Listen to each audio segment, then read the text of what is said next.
Bismillahirrahmanirrahim. Alhamdulillahirabbil alamin.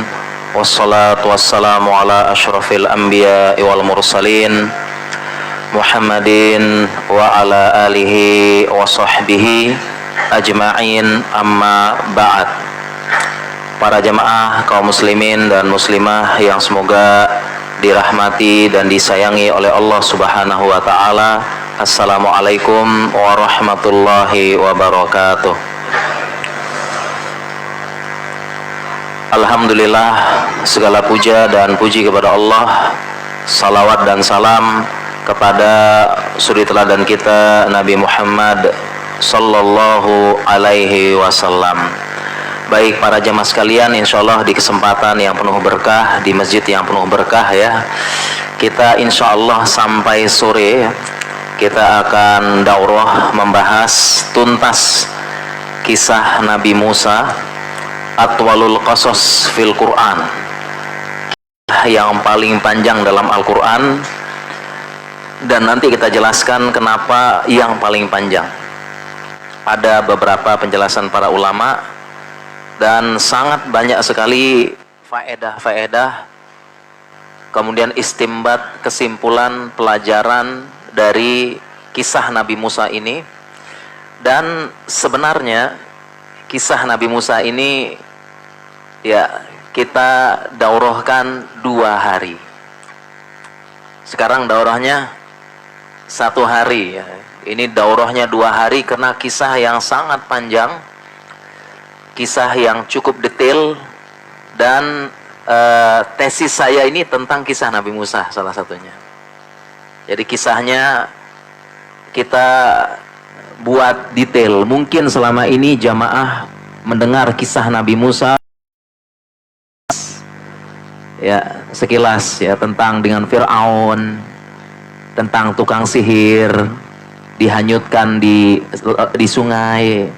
Mungkin ini kisah-kisah sekilas ya. Nah, insya Allah sekarang kita akan bacakan atau kita akan bawakan kisah yang detail, yang banyak istimbat di situ. Bahkan sebagian kaum muslimin pun banyak yang belum tahu.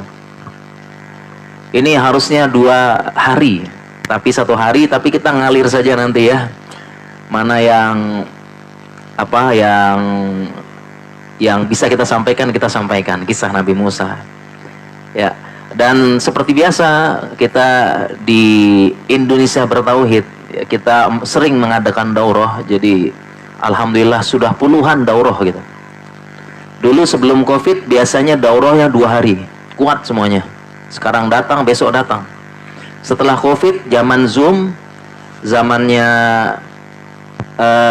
kuliah online dan sebagainya, 2 hari mulai nggak kuat kayaknya. Jadi 1 hari. Ya, jadi mulai pada daurahnya 1 hari. Tapi tidak apa-apa, ini insya Allah kita akan bahas dengan cukup detail. Dan puluhan daurah sudah kita lewati dengan berbagai macam tema. Ya, alhamdulillah ini salah satu tema yang mungkin cukup banyak kaum muslimin yang belum tahu beberapa kisah-kisah dengan rinciannya. Ya, dan kalau daurah seperti biasa saya harus pakai kitab. Kitabnya saya terjemahkan dan supaya menjadi pegangan ya. Dan saya lihat udah dicetak sebagian, alhamdulillah ya Nji. Jadi ada kitab ya, kemudian ada panduan terjemah. Dan daurah kisah Nabi Musa ini saya ambil dari Qasasul Anbiya, dari kitabnya Ibnu Katsir, Qasasul Anbiya, yaitu Qissatu Musa. Kita ambil dari kisahnya Nabi Musa, karya dari Ibnu Katsir. Ya, dan saya sudah dari bukunya beliau saya agak urutkan lagi sesuai dengan urutan-urutan yang panjang. Ya, urutan-urutan yang panjang kisah Nabi Musa. Contoh misalnya di muqaddimah di buku tersebut ya, di muqaddimah saya sampaikan ya, mungkin banyak kaum muslimin yang belum tahu. Ya, banyak kaum muslimin belum tahu misalnya ya. Dulu Bani Israel ya, itu di Palestina. Nabi Ibrahim tinggal di Palestina. Setelah hijrah, kemudian disitulah Nabi Yakub tinggal dengan anak-anaknya, dan Nabi Yakub ini dia punya nama lain, Israil. Isra artinya hamba, Ila artinya Allah. Jadi Israil secara bahasa artinya Abdullah. Nama lainnya Nabi Yakub, Israil, sehingga anak-anak beliau yang berjumlah 12 tersebut disebut Bani Israil. Tinggalnya di Palestina. Dia tinggal di Palestina. Kemudian kenapa tiba-tiba Bani Israil bisa berada di Mesir? Karena kisah Nabi Yusuf. Nabi Yusuf dijual oleh saudaranya, dibawa ke Mesir. Kemudian menjadi gubernur di situ, kisah yang panjang. Kita juga pernah bahas tuntas kisah Nabi Yusuf. Satu surat itu 2 hari daurah. Bisa. Kisah Nabi Yusuf. Ya. Nabi Yusuf kemudian tinggal di Mesir dan jadi gubernur di sana. Kemudian musim paceklik beliau meminta ayahnya dan saudara-saudaranya untuk tinggal di Mesir. Tinggal di Mesir. Jadi di bawah itulah sejarah kenapa Bani Israil bisa tinggal di Mesir. Ya, dibawa. Kemudian di bawah pemerintahan Nabi Yusuf, Mesir jaya. Ya, jadi dia jaya. Ya, di bawah pemerintahan Nabi Yusuf, Mesir jaya. Kemudian setelah itu Nabi Yusuf memerintah dengan baik. Setelahnya kemudian turun generasi-generasi yang kurang baik. Ya, akhirnya mereka diperbudak oleh Fir'aun. Ini baru ringkas ya, intinya seperti itu. Nanti kita bahas ya. Kemudian kenapa Nabi Harun selamat dari penyembelihan, Nabi Musa tidak? Ya, itu juga ada penjelasannya nanti. Nabi Harun kok selamat, Nabi Musa enggak? Ada penjelasannya. Ya.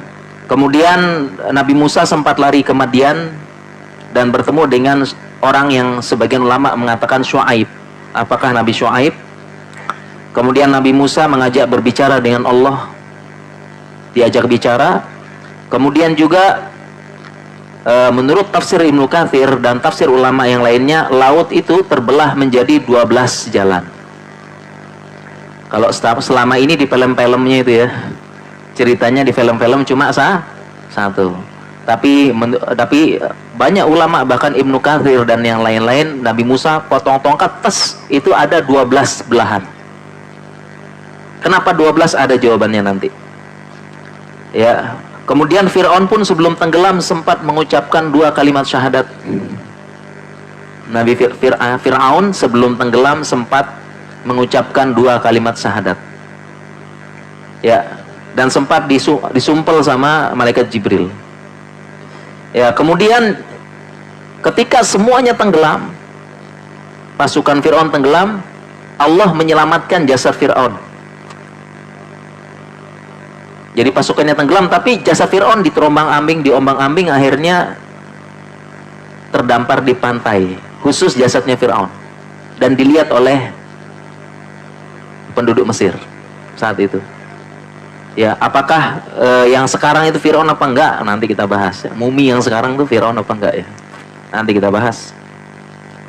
Ya.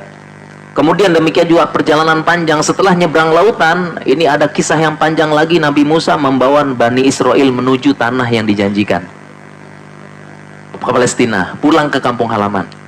Sepanjang perjalanan banyak kisah-kisah lagi yang harus kita ceritakan. Kisah menyembah, kisah minta dibuatkan berhala, kisah menyembah sapi, kisah gunung diantarkan, kisah keluar air, kisah turun mana wasalwa, makanan dari langit. Ya, kisah mereka pengen melihat Allah, pendeta Bani Israil dibawa 70. Kemudian kisah-kisah yang sangat banyak selama perjalanan setelah nyebrang tersebut menuju tanah yang dijanjikan, ke Palestina. Kemudian sampai Palestina, ketemulah sudah di sana, diajak berperang nggak mau, akhirnya balik, kemudian muter-muter lagi. Ya, akhirnya mereka muter-muter di kota Baitul Maqdis. Ya, mereka muter-muter, nggak mau nyerang, nggak mau masuk selama 40 tahun. Dan akhirnya Nabi Musa pun wafat di situ juga. Dan banyak yang lainnya, bagaimana Nabi Musa bersabar dengan kejamnya Fir'aun, liciknya Haman, tamaknya Korun, depan belakang kena. Ya, dia ujiannya bersama Fir'aun, ya. Fir'aun, liciknya Haman, penasehatnya Fir'aun, tamaknya Korun, ya. Korun, ya, Bani Israel, tapi orangnya kaya, ya. Dan kemudian di sisi lain Nabi Musa juga harus menghadapi ngeyelnya Bani Israel, ya. Jadi setelah menghadapi Fir'aun, dia pun menghadapi kaumnya yang ngeyel, Bani Israel ini ngeyel, ya. Jadi Nabi Musa sabar sekali, ya. Dia ditusuk depan belakang, di depan dengan Fir'aun, Haman dan sebagainya, di belakang ditusuk sama ngeyelnya kaumnya Bani Israel, ya. Bahkan Nabi Musa dituduh yang bukan-bukan, ya. Nabi Musa dituduh, ya, punya penyakit kelamin.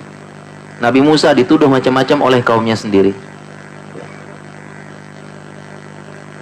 Demikian juga masih banyak kisah Nabi Musa. Kita belum bicara kisah Nabi Musa dengan Nabi Khidir, kisah Nabi Musa dengan Bal'am bin Ba'ura, orang soleh yang dia mustajab doanya.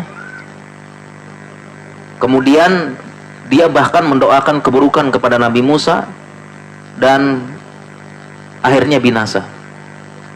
Namanya Bal'am bin Ba'ura, kisahnya bersama Nabi Musa, dan itulah terjadi wabah pertama di muka bumi. Dan kisah dengan Korun sangat banyak, dan sangat banyak kisah-kisah Nabi Musa, ya. Masya Allah, banyak sekali. Dan sekarang kita akan bahas cukup detail, mudahan cukup satu hari ini kisah Nabi Musa. Baik, kita masuk ke buku panduan Zikru Qissati Musa al-Kalim alaihi salatu wa taslim. Ya, kita kembali ke kitab. Kalau saya baca teks Arabnya, kalau jamaah silakan lihat terjemahnya saja, ya, insyaallah, ya. Terjemahnya lihat, ya. Teks Arab itu di paling belakang, ya. Kalau mau baca teks Arab, yang paling belakang. Kalau yang paling depan, jadi kalau buka kiri teks Indonesia, buka kanan teks Arab. Mudah-mudahan setelah ini jamaah banyak yang buka dari kanan, ya. Ashabul yamin, ma ashabul yamin, ya. Jadi buka dari kanan semua, ya. Kalau kita dari teks Arab, ya. Tapi nggak apa-apa, sengaja kita terjemahkan supaya yang bisa ngikuti juga. Oke, Zikru Qissati Musa al-Kalim, ya. Penyebutan kisah Musa al-Kalim. Disebut al-Kalim karena Allah benar-benar mengajak Nabi Musa berbicara. Wa kallamallahu Musa taklima, al-Kalim, tanpa perantara, ya, alaihi salatu wa taslim. Wa huwa Musa bin Imran. Musa bapaknya namanya Imran bin Qahath bin Azar bin Lawi bin Yakub bin Ishaq bin Ibrahim alaihissalam. Dia ada Musa, dia ada 1, 2, 3, 4, ya, 5, ya, 6 dengan Nabi Ibrahim, 6 generasi dengan Nabi Ibrahim, dan dia terpaut 1, 2, ya, 5 generasi dengan Nabi Yakub, Nabi Musa, ya, Nabi Musa, ya. Dan bapaknya namanya Imran, ya, nama bapaknya Imran, ya. Dan yang disebut dengan surat Ali Imran itu, Ali Imran ada, ya, surat Ali Imran, ya, itu bukan bapaknya Nabi Musa, ya, bukan. Karena Bani Israel memiliki kebiasaan menamakan anak-anaknya dengan orang-orang soleh sebelumnya yang disebutkan dalam kitab-kitab mereka, sehingga ada yang berpendapat, ya, kakak perempuannya Nabi Musa namanya Maryam. Kakak perempuan, nanti kita sebutkan, Nabi Musa tuh punya kakak perempuan Maryam. Kemudian punya kakak lagi laki-laki Harun, ya. Ibunya namanya Yukabit, ya. Jadi ini bukan Ali Imran, bukan. Itu beda lagi, keluarga yang soleh. Nah, sedangkan saudaranya Maryam, ibunya Nabi Musa, namanya Harun, makanya disebut dia ukhta Harun.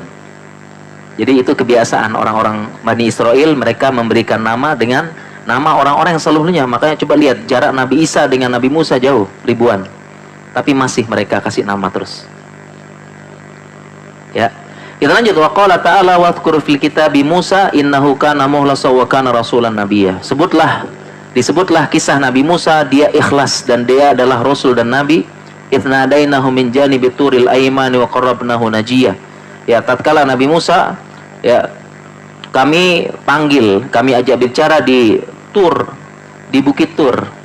Ya, di Bukit Tur ya, dan dia berbunajat. Ya, ngobrol artinya ya. Di Bukit Tur sebagian mengatakan di Bukit Tur itu ada yang mengatakan Tur Sinai, itu ada yang mengatakan di Mesir. Ya, ada yang mengatakan di Yordan. Seperti itu. Tapi kalau kita lihat perjalanan, maka kemungkinan besar sekitar utara Mesir. Jadi karena Nabi Musa dari Madian itu jalan ke Mesir itu melewati utara Mesir. Ya. Jadi ada dia nanti dia berbicara dengan Allah, itu perjalanan pulang ke Mesir. Nanti kita jelaskan. Turil ain wa qarabna najiyya wa habna lahu min rahmatina akhahu Haruna nabiyya. Dan kami berikan anugerah dengan rahmat kami saudaranya Harun sebagai nabi. Dan salah satu mukjizat Nabi Musa, dia minta kepada Allah supaya saudaranya jadi nabi, Allah angkat jadi nabi. Ya. Sedangkan nabi-nabi yang lain Allah yang punya hak prerogatif menentukan nabi apa enggak. Tapi Nabi Musa bisa minta saudaranya jadi nabi, Allah angkat jadi nabi. Ya. Waqad zakarahullah ta'ala fi mawadi'a katsiratin mutafarriqatin fil Qur'an. Dan Allah sebut kisah Nabi Musa ini dalam kisah-kisah dalam banyak tempat dalam Al-Qur'an dan berbeda-beda. Jadi kisah Nabi Musa dalam Al-Qur'an ini mencar-mencar, di sini, di sini, di sini, di sini. Dan sebagian diulang-ulang. Berbeda dengan kisah Nabi Yusuf, dari awal sampai akhir itu kisahnya Nabi Yusuf. Dari awal sampai akhir, dari kecil sampai besar, itu kisahnya Nabi Yusuf dan yang lain-lain. Waqad wa dzukira qissatahu fi mawadi'a mutadadin mabsutatin mutawallatin ghairu mutawallah. Ya, dan kisahnya disebutkan di berbagai tempat, baik itu yang singkat maupun yang panjang maupun yang pendek. Waqad takallamna ala dzalika kullahu fi mawadhihi minat tafsir. Kami ceritakan banyak sekali dalam buku-buku tafsirnya Ibnu Katsir. Wa sanuridu sirataha hahuna minal ibtidaiha ila akhiriha. Katanya ini Ibnu Katsir ya. Dan kami akan bawakan kisahnya Nabi Musa ini dari awalnya sampai akhirnya minal kitab wa sunnah. Jadi Qisatul Quran punyanya Ibnu Katsir ini diurutkan. Berusaha mengurutkan. Kan kisahnya Nabi Musa terpencar ya, sana sini sana sini. Nah, Ibnu Katsir ini berusaha mengurutkan. Ya. Wa ma'rada minal atharil mangkulati minal israiliyat. Demikian juga dengan asar-asar yang dimangkulkan secara kisah Israiliyat. Jadi Ibnu Katsir punya metode itu menukil juga kisah-kisah Israiliyat. Apa itu kisah Israiliyat? Kisah Israiliyat adalah kisah yang turun-temurun diceritakan oleh Bani Israel.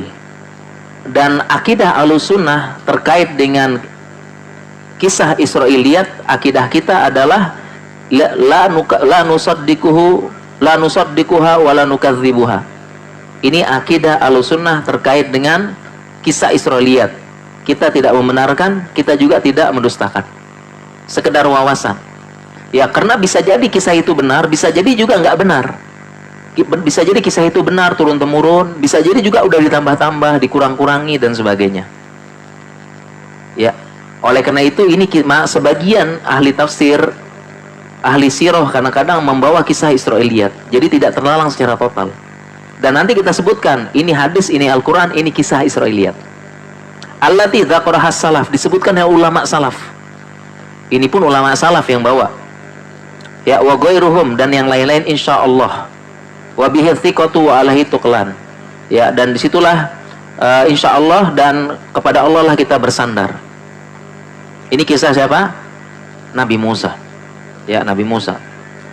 Dan terkadang memang kita butuh ya belajar kisah kadang-kadang. Jamaah, ya kita butuh belajar kisah-kisah. Ya, jadi yang kita ini di zaman sekarang kita krisis kisah. Sehingga anak-anak kita itu jauh dari contoh-contoh yang baik, tidak kenal Abu Bakar, tidak kenal Umar. Kenapa? Karena orang tuanya juga nggak tahu. Gimana mau ceritain ke anak? Orang tuanya. Makanya kita kembalikan metode zaman dahulu kala. Kalau pengen membangun generasi, bacakan kisah-kisah orang-orang sebelum kita. Makanya sepertiga Al-Quran kisah. Sepertiga Al-Quran. Tapi metode ini kita tinggalkan. Kita nggak tahu kisahnya. Kisah cuma sekilas-sekilas. Kadang kurang seru kalau sekilas. Tapi kalau rinci seru. Ya, seru-seru kisahnya. Bagus. Ya. Oleh karena itu, ya, Ali bin Abi Talib mengatakan, kunna nu'allamul magazin Nabi sallallahu alaihi wasallam wa sarayahu kama nu'allamu surata minal Qur'an. Kami dulu diajarkan sirah kisahnya Nabi sebagaimana kami diajarkan Al-Qur'an. Bagaimana ajarkan Al-Qur'an? Sampai paham 10 ayat. Demikian juga kisah-kisah orang-orang dulu, kami dulu diajarkan dengan seperti itu. Ya, diajarkan dengan rinci. Nah, sekarang kita enggak. Itulah akhirnya anak-anak kita lebih pilih superhero, Superman, Batman, dan sebagai Ant-Man, gitu-gitu ya. Jadi anak-anak kita enggak tahu. Padahal kisah-kisah kepahlawanan seru semuanya ya. Seperti itu. Makanya walaqad fi qasasim ibratul liulil albab. Ya, ini sesungguhnya kisah-kisah dalam Al-Qur'an, kisah-kisah itu adalah pelajaran bagi orang yang punya akal. Wa makana haditsa yuftara. Bukan kisah-kisah yang dibuat-buat seperti superhero sekarang. Walakin tasdiqal ladzi baina yadayhi wa tafsila kulli syai'in wa huda wa rahmatan liqaumin yu'minun. Ya, dia sebagai membenarkan kitab sebelumnya, menjelaskan petunjuk dan rahmat. Ya, dan juga dengan belajar kisah kita akan kokoh. Kita akan sebelumnya sedih, sebelumnya tiba-tiba kita jadi kokoh, semangat lagi. Ya, makanya sebagaimana Allah berfirman, wa kullan naqussu 'alaika min amba'ir rusul. Semua kisah-kisah Rasul kami kisahkan kepadamu, ma nuthabbitu bihi fuadak, supaya hati kalian kokoh dan teguh. Ma nuthabbitu bihi fuadak. Ya, kadang-kadang bahkan sebagian ulama mengatakan kalau lagi sedih, lagi susah, baca kisah Nabi Yusuf. Dengan ujian-ujian yang sangat berat Nabi Yusuf dari kecil sampai besar. Beliau ujian berat, ujian menyakitkan, tapi beliau memaafkan. Sebagian ulama begitu. Hanya saja kita kan nggak tahu kisahnya, cuma sekilas, tidak tahu dengan rincian. Seperti itu. Ya. Itu kisah Nabi Musa. Nabi Musa disebut dengan kalimullah. Karena benar-benar diajak bicara. Nabi Yusuf gelarnya As-Siddiq. Siddiq, jujur keimanannya. Ibrahim Khalilullah, Ismail Zabihullah, yang diajak, yang disembelih. Nabi Isa Ruhullah, ya, karena dia ruh yang ditiupkan oleh Allah Subhanahu wa ta'ala. Kemudian sekarang ini kita masuk penjelasan ya. Tadi kita baca matan. Kemudian Nabi Musa, kenapa Nabi Musa kisahnya terpanjang dalam Al-Quran? Kenapa enggak Nabi Muhammad gitu ya? Kenapa bukan Nabi Muhammad? Kenapa Nabi Musa? Ada beberapa penjelasan. Pertama, karena memang Nabi Musa salah satu Rasul Ulul Azmi. Fasbir kama sabara ulul azmi minar rusul. Allah berfirman, bersabarlah sebagaimana sabarnya Nabi Ulul Azmi. Tentunya banyak kisah, 5 kisah Nabi Ulul Azmi ini panjang kalau kita jelaskan. Dan banyak faedah, ujian-ujian berat, membuat kita kuat. Kemudian kenapa kisah Nabi Musa yang paling panjang dalam Al-Quran? Karena saat itu di zaman Nabi SAW ada Yahudi, ya. Ada Yahudi. Yahudi ini punya kitab Taurat. Jadi di zaman Nabi, Yahudi sama kafir Quraisy. Nah, Yahudi ini kan punya Taurat, dan Yahudi itu dikit-dikit selalu ngomong Nabi Musa. Dikit-dikit Nabi Musa, dikit-dikit Nabi Musa. Puasa Asyura kami, gitu ya. Nabi Musa Muharram. Ya, orang Yahudi mengatakan Nabi Musa itu diselamatkan dari Fir'aun membelah lautan tanggal 10 Muharram. Berarti itu orang Yahudi ngomong. Jadi Yahudi ini sangat sering bawa-bawa Nabi Musa di zaman Nabi Musa seperti itu. Ya. Dan akhirnya untuk membantah Yahudi di zaman Nabi, dan sebagian orang Quraisy pun dia terpengaruh dengan Yahudi. Ya, karena mereka Yahudi kalau ngomong dia cerita.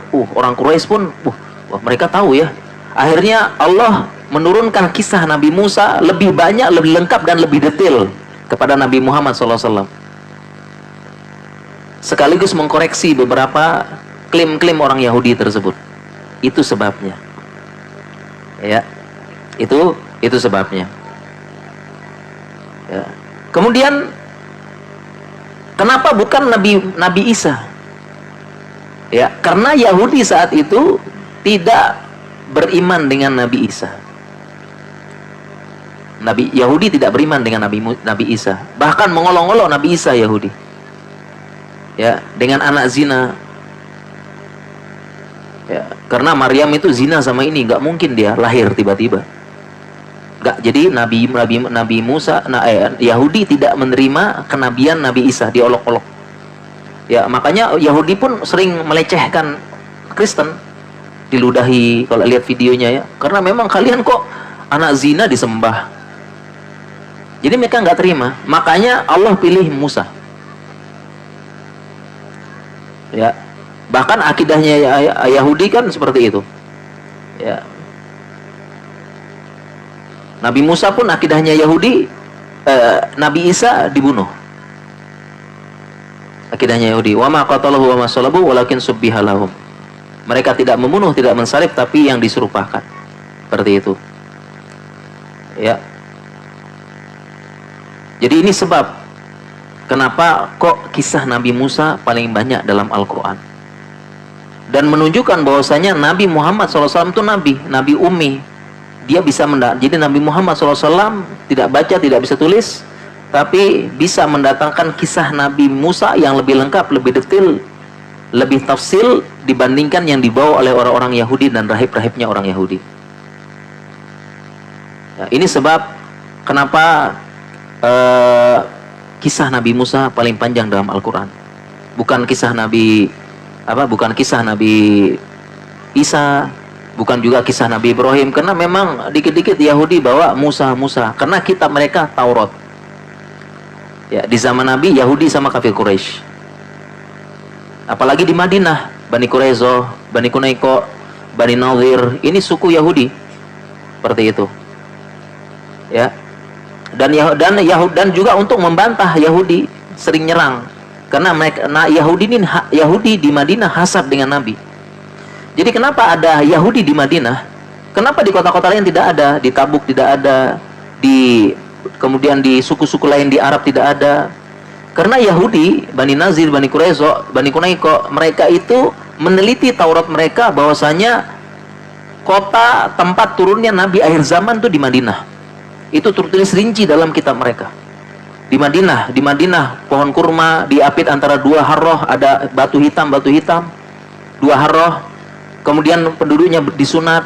Jadi mereka udah neliti ini suku Yahudi ini Nabi akhir zaman sebentar lagi, dan dia turunnya di Madinah, ini kota Madinah.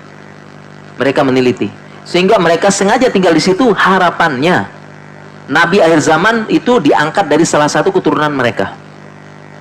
Itulah mereka. Kenapa mereka tinggal di Madinah? Kalau kota-kota Arab yang lain nggak ada. Kebanyakan orang Yahudi tinggal, mereka nggak ada yang mau ke Arab. Karena kering kerontang, nggak ada apa-apanya. Mereka tinggal di Syam, Persia, Romawi. Tapi tumben-tumben, kenapa cuma ada sampai 3 suku besar ada di Madinah? Mereka meneliti, berharap anak keturunan mereka yang jadi keluar Nabi akhir zaman. Ternyata Nabi akhir zamannya dari orang Arab, keturunan Ismail, hasadlah mereka. Ini kisah yang panjang. Seperti itu. Ya. Jadi intinya adalah sebab kisah Nabi Musa paling panjang itu adalah Yahudi sering-sering nyebut, mengklaim. Ya, dan ini sering dibantah dan sebagainya seperti itu. Ya. Kemudian kenapa juga kisah Nabi Musa yang paling panjang?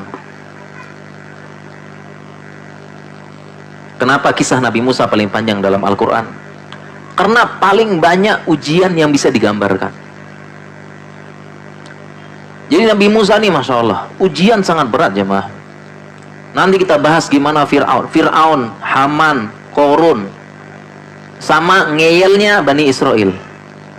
Bukan ngeyel lagi, ini kalau ngeyel bin apa gitu ya. Ya susah pokoknya nih. Jadi kalau kita bilang Nabi Musa nih lengkap ujiannya, maka jadi contoh. Pertama, ya,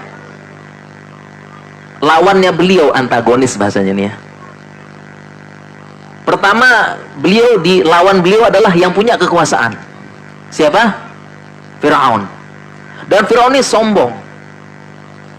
Dan Fir'aun ini pintar, cerdas, jago pidato, jago mempengaruhi orang. Ya nanti kita jelaskan detailnya percakapan Nabi Musa dengan Fir'aun dalam Al-Quran, gimana kehebatan Fir'aun, pidato, mempengaruhi orang, ngomong, ngeyel, ngeles. Nanti kita lihat, kita bacakan. Jadi dia pintar ngomong, bicara. Orator urung, Fir'aun. Jadi Musa melawan pemegang kekuasaan dan sombong. Ya, sombongnya luar biasa. Fir'aun mengatakan, ana rabbukumul a'la, aku Tuhan kalian yang paling tinggi. Sombong, tapi sombongnya kekuasaannya hanya lokal. Jadi Fir'aun ini sombong karena Fir'aun itu kekuasaannya hanya Mesir. Bisa-bisanya dia bilang ana rabbukumul a'la. Karena ketika Nabi Musa lari ke Madian itu utaranya Saudi sekarang. Utara Saudi perbatasan dengan Mesir. Ketika sampai Madian bukan kekuasaannya Fir'aun. Makanya di situ Nabi Musa aman. Ini sombong, kekuasaannya cuma lokal. Padahal ada yang lebih hebat dari Fir'aun, yaitu dalam hadis disebutkan Nabi bersabda ada 4 raja yang pernah hampir menguasai seluruh dunia. Ada 4 raja yang kekuasaannya hampir seluruh dunia, 2 muslim 2 kafir. Hadis ini. Yang muslim adalah Sulaiman dan Zulkarnain. Sulaiman bahkan sampai menaklukkan hewan dan jin. Zulkarnain kekuasaannya Maghrib wal Masyrik. Udah ke Masyrik, habis itu ke Maghrib. 2 muslim, 2 yang kafir adalah Namrud dan Bukhtanasor. Ini hadis Nabi SAW. Fir'aun nggak disebut, lokal, tapi sombongnya luar biasa, mengatakan ana rabbukumul a'la. Dan Fir'aun ngeyel luar biasa. Ngeyel, Musa menunjukkan 8-10 mukjizat di depannya Fir'aun. Fir'aun tidak beriman dengan mukjizat yang luar biasa. Mukjizat yang luar biasa. Ya, ada 8-10 dikumpulkan ulama. Ya. Di hadapan Fir'aun. Dan ini mukjizat luar biasa. Ya. Tapi tetap Fir'aun tidak. Kemudian Musa juga ujiannya berat. Kenapa?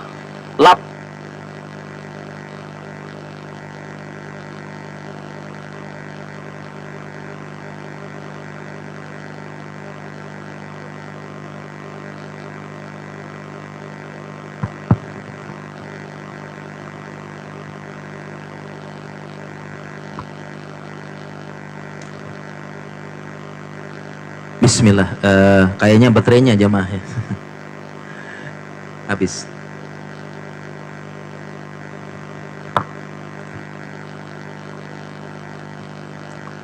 Ya, kita lanjut ya. Ini jelas ya main ini ya. Oke. Jelas ya. Tapi lebih enak yang pakai ini kayaknya nih, biar tangannya gerak-gerak.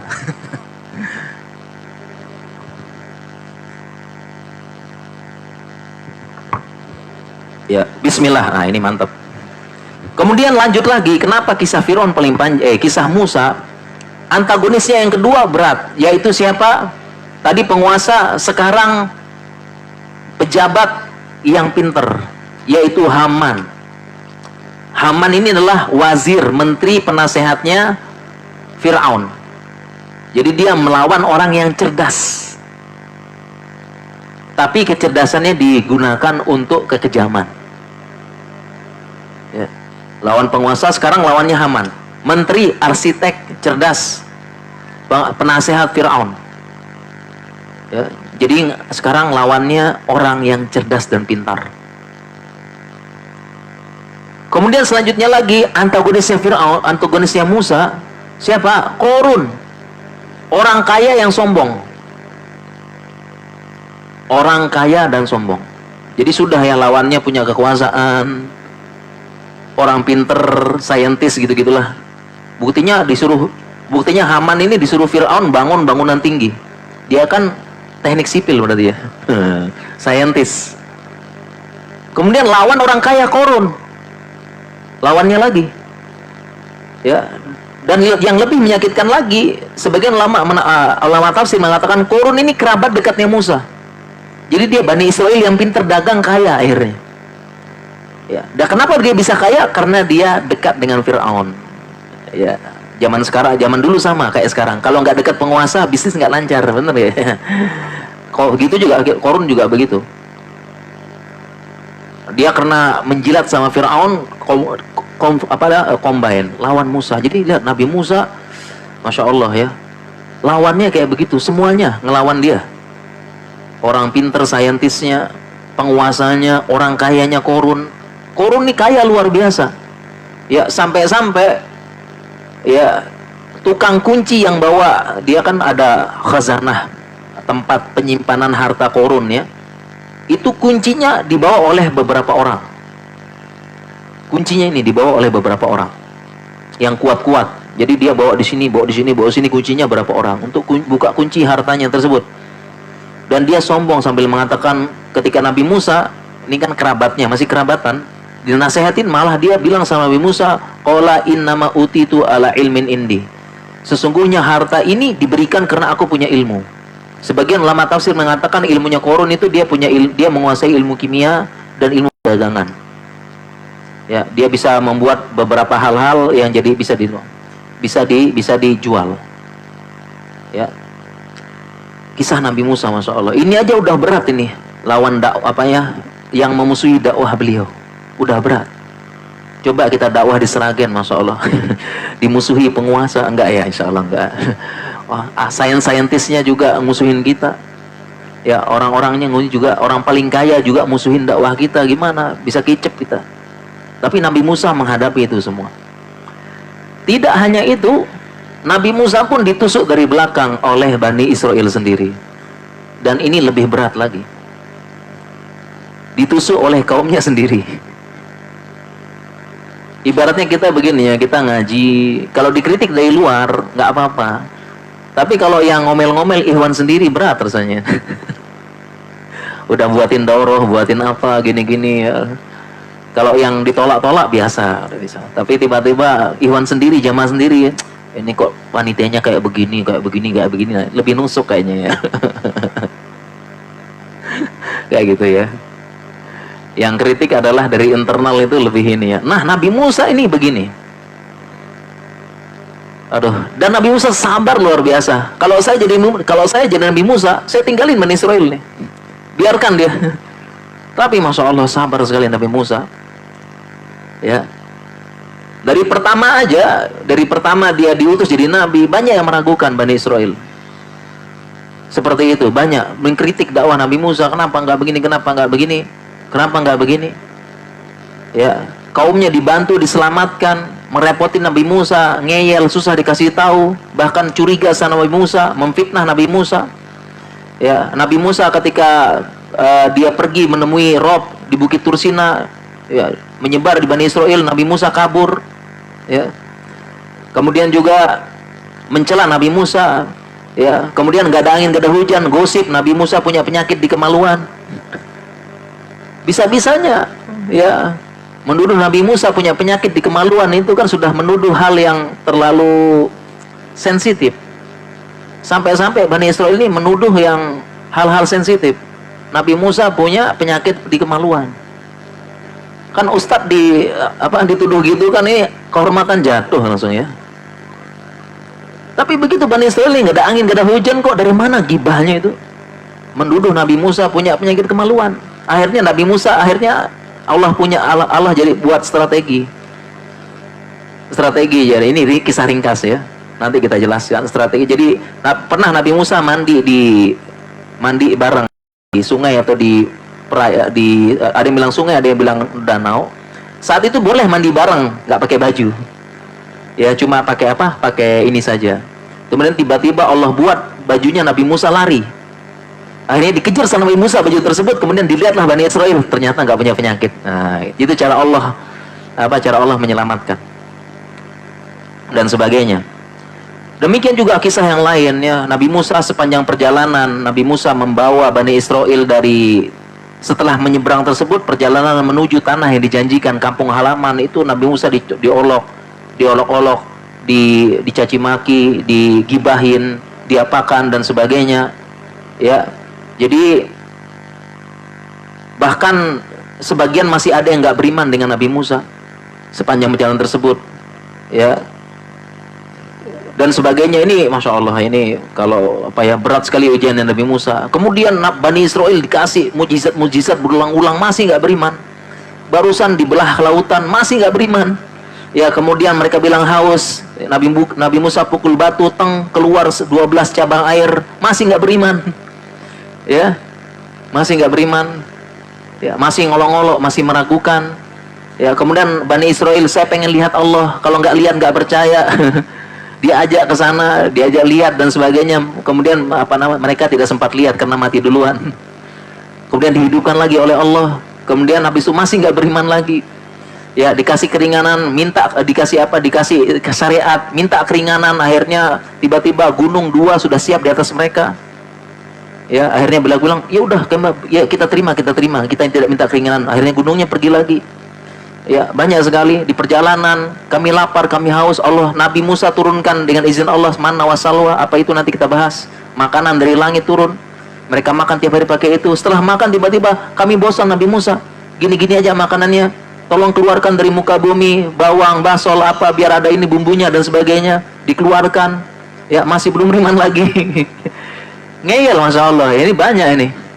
Berbagai macam keajaiban selama perjalanan itu, Bani Israel masih belum beriman. Ngeyel luar biasa. Nggak beriman, fitnah Nabi Musa lagi. Ya, ngolok-ngolok. Ya, ini ujian berat Nabi Musa ini. Ya. Kalau kita jadi Nabi Musa, ya Allah, ini sekarang wes. Ya, parah memang Bani Israel. Ya, dan masih banyak nanti kita ceritakan lagi ya, ngeyelnya Bani Israel nih. Ya, minta nggak beriman, ngolok-ngolok, ya nggak bersyukur. Ya, dan yang terakhir ya, ini kan ringkasan ya. Dan yang terakhir, ketika sudah sampai di tanah yang dijanjikan, yaitu di Palestina, Nabi Musa bilang sama Bani Israel, kita masuk ke dalam, kita perang. Ya, kalau kita perang, bismillah kita menang, karena Allah menjanjikan kemenangan. Ya. Kita rebut kembali tanah nenek moyang kita, karena di dalamnya ada Jabarin katanya. Yaitu, jadi nanti kita ceritakan itu. Jadi ada suku dari luar menjajah orang di Palestina saat itu. Kata Nabi Musa, ayo kita perang, kita serang. Allah janjikan kemenangan, bismillah. Setelah perjalanan panjang tersebut, berbagai mujizat, fitnah Nabi Musa, puncaknya sudah sampai ya di Palestina. Diajak perang, kemudian apa jawaban Bani Israel? Izhab anta wa rabbuka faqatila inna hahuna qa'idun. Apa jawaban Bani Israel? Wahai Musa, pergilah kamu dengan Rabbmu perang. Kami di sini duduk-duduk. Wah, ini puncak kurang ajarnya orang Bani Israel ya. Puncak kurang ajar banget dah. Sudah banyak sekali ya, udah diselamatkan dari Firaun. Itu pun mereka masih ngolong-ngolong lagi, ya Allah. Kok kita susah di sini sama Nabi Musa nih? Mending kita balik ke Mesir aja. Sampai gitu ngomongnya Bani Israel nih. Ini kan pengen dihabok sama di Smackdown. Ya. Tapi bersama itu Nabi Musa sabar, karena memang dia diutus buat Bani Israel. Puncaknya. Sampai sana di tanah, dan sepanjang perjalanan mereka berulang-ulang, mana Musa di tanah yang dijanjikan, mana tanah yang dijanjikan. Berulang-ulang. Oh, bilang tanah yang dijanjikan mana, gitu ya. Begitu sampai tanah dijanjikan, Dan bahasanya begini, izhab anta wa rabbuka, pergi kamu sama Tuhanmu. Itu ngolok-ngolok Musa sama Tuhannya. Kemudian mereka mengatakan, izhab anta wa rabbuka, Tuhanmu Musa, karena kami nggak beriman dengan kamu. Mereka tidak mengatakan anta wa rabbuna, pergilah kamu dengan Tuhan kami. Tapi pergilah kamu dengan Tuhanmu, karena mereka masih tidak beriman dengan Tuhan Nabi Musa. Kurang ajarnya sampai mana coba nih bahasanya. Dan buat ngolong-ngolong lagi, inna hahuna qaidun, kamu di sini dulu nonton-nonton dah biar lihat. Ya ini mau kira-kira bagusnya diapain Bani Israilnya? Ya, bagusnya diapain Bani Israel kalau udah kayak gitu ya? Memang kurang ajar, masya Allah ya.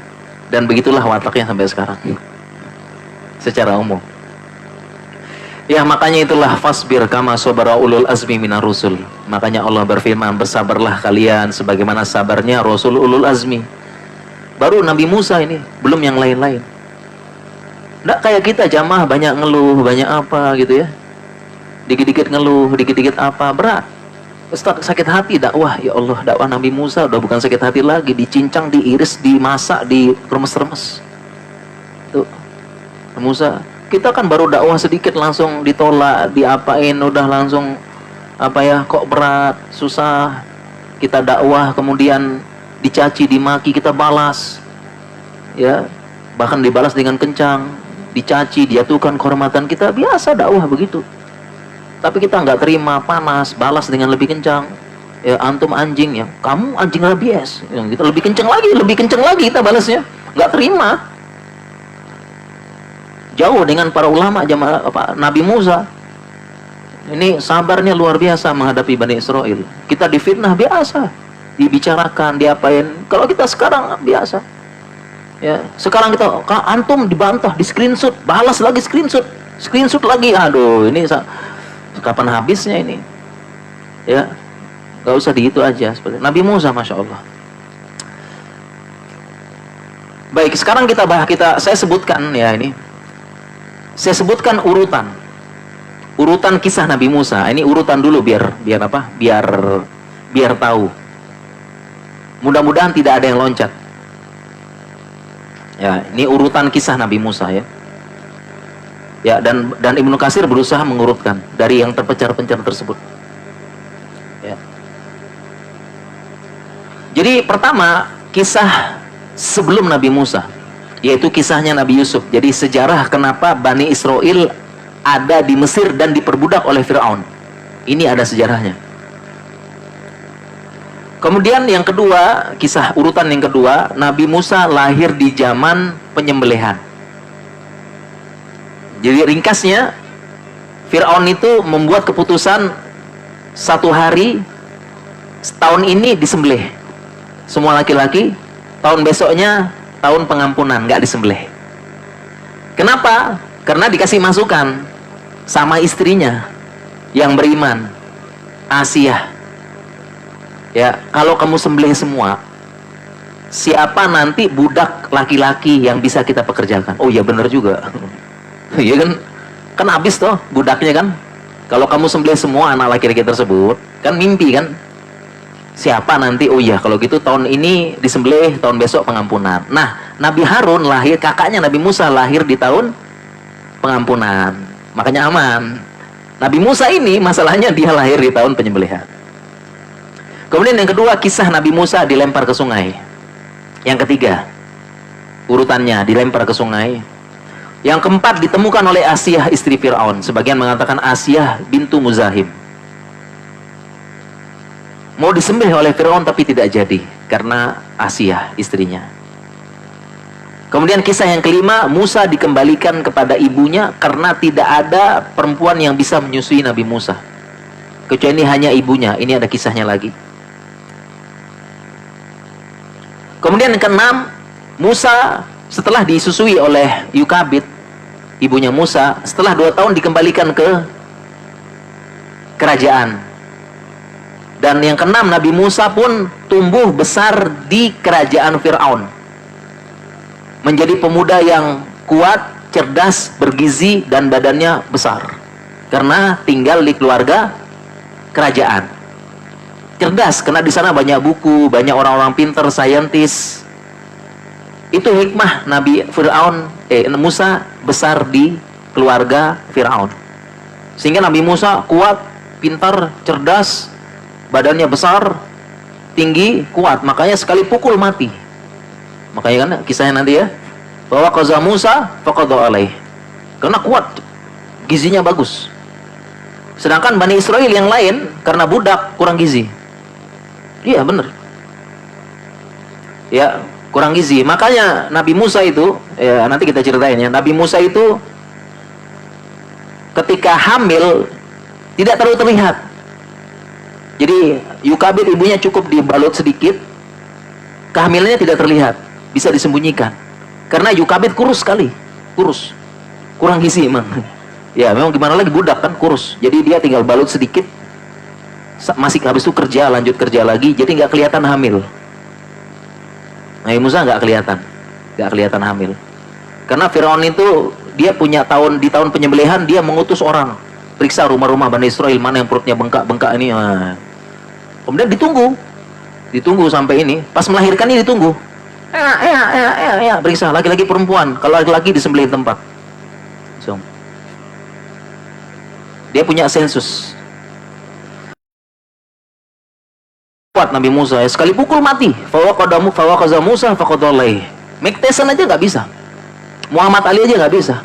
Nabi Musa sekali pukul mati. Ya, sekali pukul mati langsung.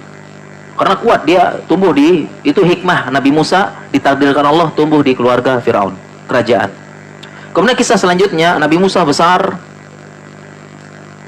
besar, remaja, dan dia pun memukul suku Kipti, sukunya Firaun, mati ketika membela Bani Israel.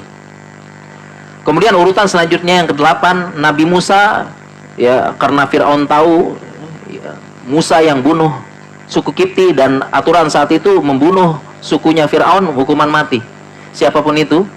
Maka Nabi Musa pun lari ke Madian. Madian itu utaranya Saudi sekarang, perbatasan dengan Mesir, itu daerah Madian. Dia lari ke sana. Dia lari tanpa bekal, tanpa apa, tunggang langgang, lari ya tanpa bekal apa-apa. Kemudian di Madian Nabi Musa bertemu dengan 2 orang wanita yang mengembalakan kambing, yang pengen memberikan minuman. Yang 2 wanita ini adalah putra dari orang yang soleh, namanya Syuaib. Dan bukan Nabi Syuaib, tapi bukan Nabi Syuaib, namanya Syuaib sebagian. Kenapa namanya Syuaib? Karena salah satu nabi di Jazirah Arab namanya Syuaib. Dan kebiasaan orang zaman dulu memberi nama dengan nama orang-orang soleh sebelumnya. Syuaib, 2 anak perempuan, dan akhirnya Syuaib mengatakan, kalau kamu mau kerja 10 tahun sama saya nikahkan dengan salah satu anak perempuan saya. Akhirnya Nabi Musa menikah dan punya anak, tinggal di Madian. Kemudian setelah 10 tahun, Nabi Musa kangen dengan Mesir, kangen dengan keluarganya, kangen dengan Harun, kakaknya, Maryam kakaknya, kangen dengan bapaknya, Imron, ibunya Yukabid. Kangen, namanya juga kangen ya, kita aja kangen ya, merantau kemanapun pasti kangen dengan kampung halaman. Maka Nabi Musa pun minta izin sama Syuaib, saya pengen pulang kampung. Dan dia bawa anak istrinya. Akhirnya dari Madian dia pulang. Nabi Musa pulang dari Madian, pulang ke Mesir. Ya, pulang ke Mesir. Ketemu keluarganya. Ya. Dan kemudian tiba-tiba ketika pulang ke Mesir, nah dia melewati Bukit Tursina. Makanya Bukit Tursina itu antara Madian dengan Mesir. Dia lewat Bukit Tursina, ya, tiba-tiba dia dapat wahyu di situ. Dia lihat api, kemudian dia bilang sama keluarganya, coba sebentar, anas tunarul la ali, dan seterusnya. Saya lihat, nanti kita bacakan dalilnya ya. Ada api di situ di bukit, coba saya ke sana. Akhirnya dia ke sana. Begitu di sana ternyata dapat wahyu dari Allah Subhanahu wa taala. Di Bukit Tursina. Ya. Dapat wahyu apa? Dapat wahyu supaya pergi ke Mesir berdakwah sama Firaun. Dan Nabi Musa kaget luar biasa karena niatnya Nabi Musa masuk Mesir diam-diam. Ya, diam-diam pengen menemui keluarganya diam-diam. pengen mengenalkan nih loh, ada cucu, anak cucu gitu, istri saya, kan gitulah orang merantau kan. Jadi niat awal Nabi Musa pulang ke Mesir, masuk diem-diem menemui keluarga. Tapi kok tiba-tiba dapat wahyu, Allah perintahkan di situ, kamu ketemu sama Fir'aun. Wahai Musa, ketemu Fir'aun, dakwahi. Kan kaget Nabi Musa. Ya, Nabi Musa kaget. Pengen masuk diem. Kenapa kira-kira masuk diem-diem? Kenapa? Iya, karena masih jadi buronan. Masih jadi buronan. Kemudian Nabi Musa merasa sudah 10 tahun mungkin ya, udah desas-desusnya udah hilang lah gitu ya. Tapi masih takut kan, buronan. Makanya pengen masuk diem-diem. Ini tiba-tiba bukannya diem-diem langsung ketemu Firaunnya gitu ya. Itu perintah dari Allah supaya kamu berdakwah kepada Firaun. Kaget Musa. Kok bisa ya? Ya itulah ujian para nabi. Ya, ujian para nabi, kaget. Nah, kemudian di Bukit Tur Sina lah Allah memberikan mukjizat kepada Nabi Musa. Ya. Bahasanya itu dilatih. Dilatih dengan mukjizat. Di Bukit Tur Sina itulah Allah kasih mukjizat sama Nabi Musa. Dilatih dulu. Dilatih itu bahasa apa ya? Di briefing dengan mukjizatnya. Karena mukjizatnya pertama, ada dua mukjizat di situ Allah kasih. Pertama, ya, dia tangannya bercahaya. Jadi dia keluarkan tangannya tiba-tiba bercahaya. Ya. Tangannya bercahaya. Yang kedua, Nabi Musa disuruh lempar tongkatnya jadi ular. Nah, di sini tuh kenapa supaya Nabi Musa nggak kaget? Nggak kaget. Jadi di dalam tanda kutip di briefing dulu. Ya, jadi keluar tangan, kok di tangan? Oh iya. Jadi kemudian coba lempar, nah tongkatmu terus jadi ular. Nah, pertama kali di situ Nabi Musa kaget langsung jadi ular, kaget. Nah, jadi hikmahnya Allah kasih hikmah di situ supaya di briefing tidak kaget. Karena jangan sampai di depan Firaun Nabi Musa lempar jadi ular, Firaun takut, Musa juga takut. Itu kan jangan gitu kan. Nah, makanya di briefing di situ. Itu maksudnya di briefing. Ini hikmahnya. Ya, karena ini ularnya bukan ular kecil, ular besar gini. Besar. Sihirnya, kalau tukang sihirnya Firaun, sihirnya khoyali. Khoyali, yukhayyalu ilaihim annaha tas'a.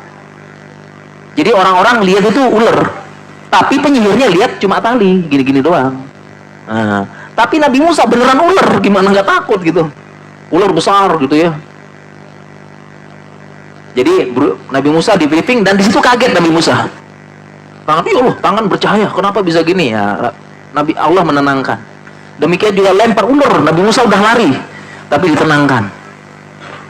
Ya, ditenangkan seperti itu. Kemudian akhirnya Nabi Musa balik ke keluarganya, dia ceritain, waduh, ini saya pengen masuk Mesir diam-diam, tapi kok malah jadi disuruh ke Fir'aun langsung nih. Gimana cara saya menghadapi? Ya, pasti Fir'aun langsung langsung apa namanya, langsung sekak saya, pembunuh, buronan gitu. Tiba-tiba ngomong dakwahan gitu ya. Jadi ibaratnya buronan tiba-tiba ngomong agama. Ini kan gampang sekali ini Fir'aun membantah. Oleh karena itu sepanjang perjalanan Nabi Musa minta sama Allah supaya minta Harun diangkat jadi nabi. Jadi pulang-pulang saudaranya jadi nabi dan Allah kabulkan. Wa afsahu min lisanan. Ya, Harun ini lebih fasih ngomongnya. Jadi Harun tuh karakternya tegas, kuat. Ya. Kuat, tegas kayak Umar bin Khattab. Kalau Harun karakternya sama kayak Abu Bakar. Pinter ngomong, lemah lembut. Ya, jadi pas, kombinasi yang pas. Pinter ngomong. Makanya Nabi Musa minta mengangkat Harun jadi nabi. Afsahu lisanan, ya dia lebih lancar ngomong. Ya, lebih lancar ngomong. Para ulama jelaskan apa maksudnya afsahu lisanan. Pertama, Nabi Harun pinter ngomong. Yang Nabi Musa ada yang mengatakan dia kalau ngomong sedikit agak cadel. Itu dampak dari ketika dia makan bara api ketika dia ada uji coba ya. Jadi kan pernah digendong sama Fir'aun, ditarik jenggotnya sama Musa yang masih kecil. Terus bahaya, kita sembelih. Nasiyah mengatakan dia anak kecil. Di sini permata. Kalau dia pilih permata api, berarti dia cuma anak-anak itu ya. Ya, dia ke anak kecil kan gitu ya. Mulut. Karena masuk mulut apa namanya? Lidahnya agak cadel katanya. Nanti kita ceritakan kisah ini, belum selesai jemaah, tenang, ada kisah rincinya ya. Walaupun sebagian mendoifkan.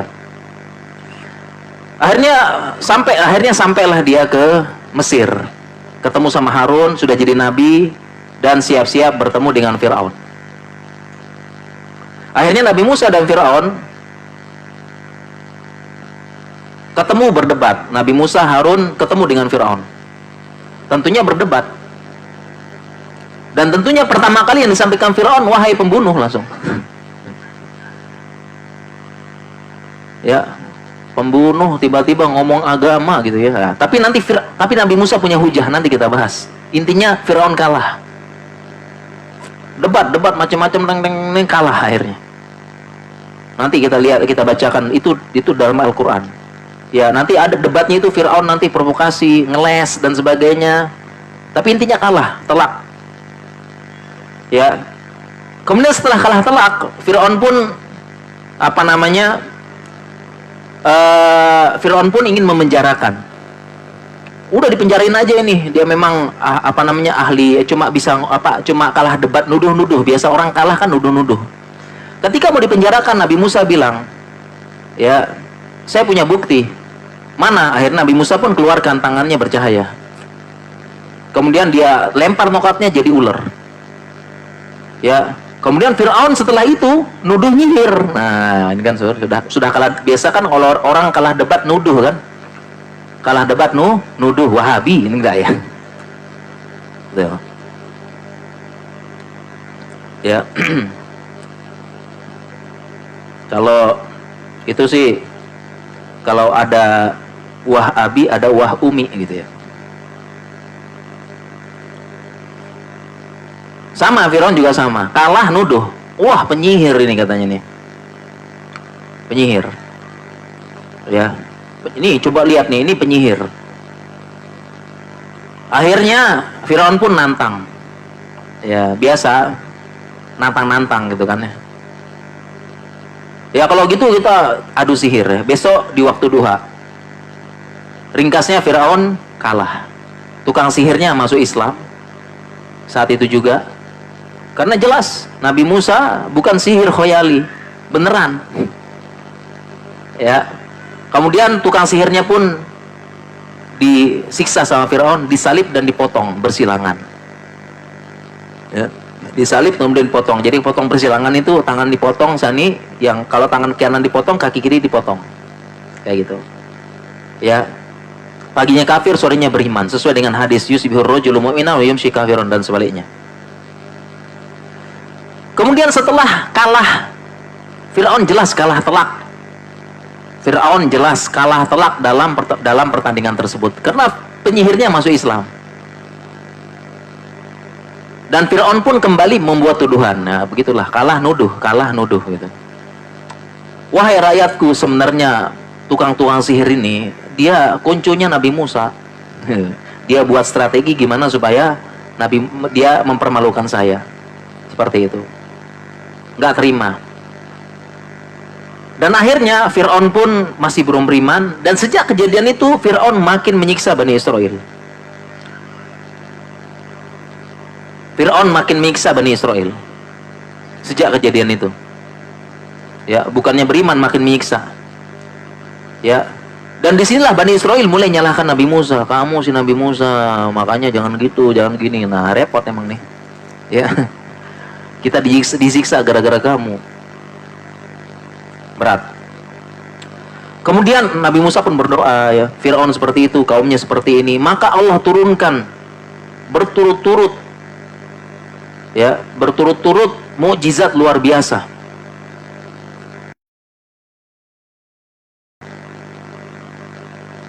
Iman. Dan ini ada dan ini disebutkan dalam Al-Qur'an urutannya, dan ada berapa urutan. Yang pertama, jadi Fir'aun dan Mesir ditimpa dengan kekeringan dan hancurnya harta benda. Jadi Mesir kering, Nil kering, sungai Nil kering dan sebagainya. Sehingga ini Fir'aun tidak sempat menyiksa Bani Israel. Dan herannya, tapi sumur-sumur Bani Israel tetap ada airnya. Jadi perkampungan Bani Israel, ada yang mengatakan perkampungannya di Memphis, daerah Memphis, karena Nabi Yusuf menempatkan keluarganya yang dari Palestina itu di daerah Memphis namanya, tempat agak subur. Di Memphis, di daerahnya Bani Israel ini, sumur-sumurnya ada air. Tapi di Fir'aun, di kerajaannya dan sebagainya, itu nggak ada air, kering. Bahkan pernah sampai dari ada pasukan Fir'aun ngambil air dari rumahnya siapa? Bani Israel di kerajaan Mesir, sampai sana hilang airnya, hilang. Itu berkat doa Nabi. Dan ini kejadiannya lama, tapi les ya. Itu penyihir Nabi Musa itu, ya. Dia ngeles lagi. Paling di ini cuma aja, cuma kekeringan biasa. Tenang, sebentar lagi. Ini kok ngalir lagi kok, biasa kering, nanti dia ini lagi. Tapi ternyata nggak kering-kering, ya, nggak kering-kering. Akhirnya apa? Akhirnya ada seorang penasehat Bani Israel bilang kepada Fir'aun, kalau begini terus kita binasa. Nggak ada salahnya kalau kita minta Nabi Musa supaya berdoa sama Robnya. Fir'aun marah, nggak bisa. Kalau begitu kita bagaimana? Bukan, kita uji coba dulu. Kalau memang dia berdoa, kekeringan hilang, ya berarti memang dia ini. Berarti memang dia siapa? Nabi. Kalau enggak. Ya katanya Fir'aun, coba deh. Udah nggak kuat katanya nih, kering. Akhirnya datanglah penasehatnya, timnya ini. Ya sebagian bilang Haman, sebagian bilang yang lain. Datang ke Nabi Musa. Nabi Musa, ada dalam Al-Quran, ud'u rabbak, doa kepada Rabbmu, ya, supaya menghilangkan kami kekeringan. Akhirnya Nabi dengan kemudian kami akan waranursilanna Bani Israel. Kalau berhasil, kami akan lepas Bani Israel, tidak jadi budak lagi. Ini disebutkan dalam Al-Quran. Ya, tim penasehatnya Fir'aun datang Nabi Musa. Dijanjikan mau dilepas. Waranursilanna Bani Israel, kami lepas. Tiba-tiba hilang kekeringan di tempatnya Fir'aun. Tapi apa respon Fir'aun? Nah, bener kan ini Nil ini di bawah kakiku. Ya, saya berusaha doa, akhirnya ngelit lagi. Ngeles dia kan. Kemudian selanjutnya kemudian mereka kembali nyiksa Bani Israel, kembali nyiksa. Kemudian kembali lagi. Bani Israel bilang tuh, Musa masih nyiksa dia itu. Makin berat. Kemudian Allah turunkan apa? Allah turunkan tufan. Tufan ini banjir. Dan yang banjir cuma Fir'aun sama suku Kipti. Memphis aman daerahnya. Ya. Kemudian Fir'aun kembali ngeles lagi, ya. Ini biasa, fenomena alam dan sebagainya. Tapi nggak turun-turun. Akhirnya timnya kembali, coba kita ke Musa lagi. Dia ke Musa lagi, wahai Musa. Sekarang pinter dia, nyebut-nyebut. Bukankah Fir'aun tuh bapak angkatmu? Gitu ya. Hebat ini nih. Masa kamu nggak kasihan sama bapak angkatmu? Coba doa sama Rabbmu. Ya. Begini. Waranursilanna Bani Israel, kami akan lepas Bani Israel. Nabi Musa doa, Allah turunkan hilang banjir. Ya. Kemudian pas sudah hilang, kembali Fir'aun bilang lagi. Nah, kenapa kan saya bilang cuma fenomena alam gitu. Kemudian kembali nyiksa Bani Israel. Allah turunkan lagi dengan selanjutnya tufan wal jarod. Ini disebutkan dalam Al-Quran. Tufan wal jarod, belalang. Tiba-tiba kerajaan Fir'aun dan suku Kipti diserang sama hama belalang. Di mana-mana ada belalang. Di mana-mana ada belalang. Jadi dia buka wadah, keluar belalang. Ini belalang. Kemana-mana belalang. Dan belalangnya ribut, ngek-ngok, nggak bisa tidur mereka. Di mana-mana. Di kerajaan, di mana mereka buka apa, keluar belalang, ini belalang. Sedangkan di Bani Israel aman. Ya. Kembali lagi Fir'aun mengatakan fenomena alam, biasalah, belalang lagi migrasi dan sebagainya. Tapi Memphis aman dan sebagainya. Kembali lagi ke Musa, tolong doa sama Rabbmu. Nabi Musa berdoa. hilang kembali. Fir'aun bilang, alhamdulillah hilang, dan sebagainya. Setelah itu nyiksa Bani Israel lagi, Allah turunkan lagi, ya, Allah turunkan lagi berupa kutu busuk, gatal. Semua Bani Israel gatal. Turunkan. Mohon maaf, semua Fir'aun dan pasukan-pasukannya itu semua suku Kipti gatal. Tapi Bani Israel enggak. Padahal mereka itu berjumpa, ketemu ya, ketemu ketika di tempat kerja Rodi. Mereka ketemu tapi enggak nular. Ya, gatal mereka. Kalau mereka garuk sampai berdarah. Ya, saking gatalnya. Mereka kena kutu semuanya. Allah turunkan wabah. Hah? Oh iya, coffee break jamaah nih. Kita sampai mana nih? Oh, kita sampai ini aja ya, sampai apa? Sampai kayaknya selesaiin dulu ya nih, selesaiin ini dulu ya. Sampai habis ya, selesaiin ini dulu ya. Apa kepada Firaun nih biar selesai ya. Kemudian gatal-gatal semuanya, semua gatal-gatal, dan itu saking gatalnya mereka kalau garuk darah. Kayak kita kan saking enaknya garuk tuh sambil apa? Sampai apa luka kan, aduh enak banget garuk nih gitu ya. Mereka sampai gatal-gatal bopeng. Ya, sama Firaun pun masih bilang fenomena alam biasa, ini ada wabah, ada apa. Dan kembali timnya ini kadang-kadang gak ngomong sama Firaun, langsung aja ke Nabi Musa. Kembali dia bilang, tolong doa sama Rabbmu, masa kasihan sama kita? Ya, bapakmu tuh apa, Firaun tuh bapak angkatmu. Ya, bukankah kamu besar di kerajaan kita? Diinget-ingetin ya. Akhirnya Nabi Musa sama. Dia berharap Firaun dapat hidayah.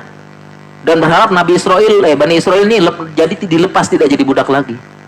Ya. Akhirnya hilang.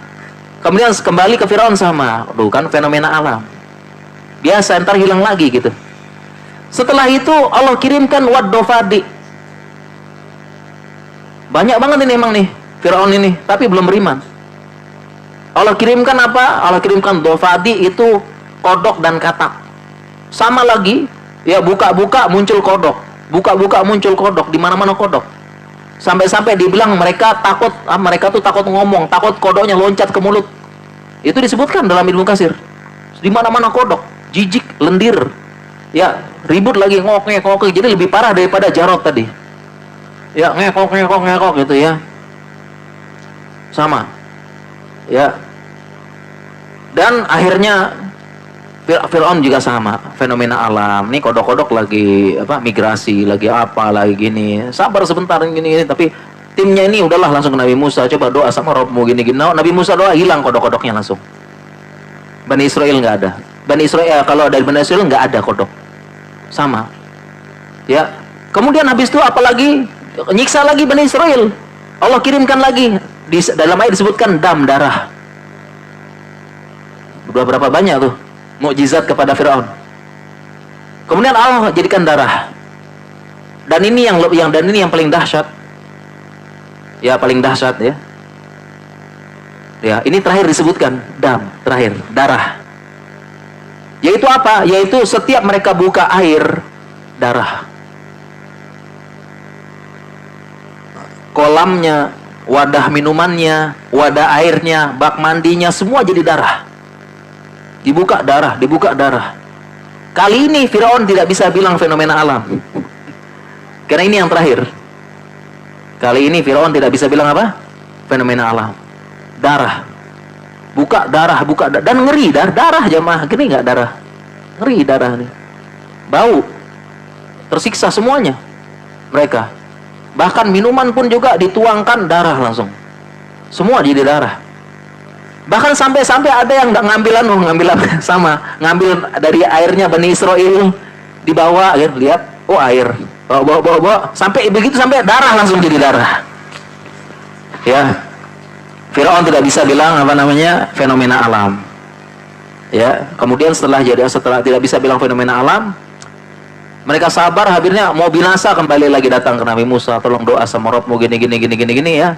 Akhirnya Nabi Musa pun berdoa dan akhirnya hilang. Dan Fir'aun masih belum beriman, masih menuduh ini sihirnya Nabi Musa semuanya. Ya, dan kembali menyiksa Bani Israel dengan keras. Coba lihat. Udah berapa kali kerasnya hati Fir'aun melihat sekian banyak mukjizat yang diberikan Nabi Musa ya atas izin Allah. Baik, mungkin kita coffee break dulu ya. Insya Allah kita lanjutkan lagi. Gimana jamaah 2 hari kita ya? Ya, itu tadi baru anunya, baru disebutin aja urutannya tadi. Ya kita urutan belum, nanti kisah-kisah belum, dalil-dalil. Nah, nggak apa-apa. Nanti kita lanjutkan. Baik, sekarang kita lanjutkan dengan break coffee break dulu biar nggak ngantuk. Ya, mungkin kita tutup. Subhanakallahumma bihamdika asyhadu an la ilaha illa anta astaghfiruka wa atubu ilaik. Assalamualaikum warahmatullahi wabarakatuh. Assalamualaikum warahmatullahi wabarakatuh. Ya, dimanfaatkan waktu yang ada. Kurang lebih 15 menit kita coffee break. Ada es teh juga ya, ada es teh dan lain-lain. Silakan dimanfaatkan. Nanti kembali lagi setelah 15 menit ya, insya Allah. Jazakumullah khair.